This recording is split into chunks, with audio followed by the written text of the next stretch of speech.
വണ്ടൻമേട് ഗ്രാമപഞ്ചായത്തിന്റെയും സാമൂഹ്യാരോഗ്യ കേന്ദ്രത്തിന്റെയും നേതൃത്വത്തിൽ ആരോഗ്യ ക്യാമ്പയിൻ സംഘടിപ്പിച്ചു. പുറ്റടി നെഹ്റു സ്മാരക പഞ്ചായത്ത് ഹയർ സെക്കൻഡറി സ്കൂളിൽ നടന്ന പരിപാടി വണ്ടൻമേട് ഗ്രാമപഞ്ചായത്ത് വൈസ് പ്രസിഡന്റ് ബിജു അക്കാട്ടുമുണ്ടയിൽ ഉദ്ഘാടനം ചെയ്തു.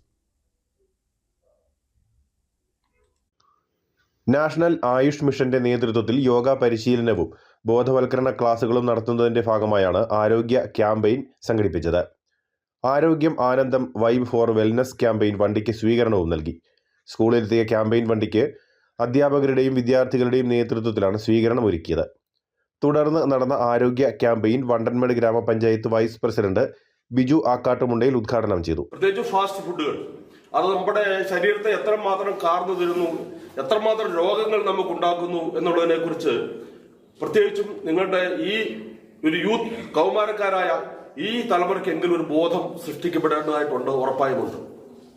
സാർ സൂചിപ്പിച്ചതുപോലെ വളരെയധികം ചെറുപ്പക്കാരെ 20, 40, 50 ഇടയ്ക്കുള്ള അത്രയുമധികം ആളുകളാണ് ഈ കാലഘട്ടത്തിൽ പെട്ടെന്ന് മരണപ്പെട്ടുകൊണ്ടിരിക്കുന്നത്. അത്ഭുതം തോന്നിപ്പോവും. ഇതിന്റെ ഒരു പ്രധാന കാരണം ഈ ജീവിതശൈലി രോഗങ്ങളും നമ്മുടെ ഭക്ഷണക്രമവും. സ്കൂൾ ഹെഡ്മാസ്റ്റർ പി സേതുനാഥിന്റെ അധ്യക്ഷതയിൽ ചേർന്ന ക്യാമ്പയിനിൽ സൗഹൃദ കോർഡിനേറ്റർ അണിമ പ്രസാദ് ആമുഖ പ്രഭാഷണം നടത്തി. യോഗ ഇൻസ്ട്രക്ടർ ഡോക്ടർ കൃഷ്ണപ്രിയ ബോധവൽക്കരണ ക്ലാസ് നൽകി. Vandanmedu government Ayurveda dispensary yoga instructor K Suresh യോഗയുടെ പ്രാധാന്യത്തെക്കുറിച്ച് സംസാരിച്ചു. ദിവ്യ ചന്ദ്രൻ പ്രതിജ്ഞ ചൊല്ലിക്കൊടുത്തു. News bureau, Anakkara.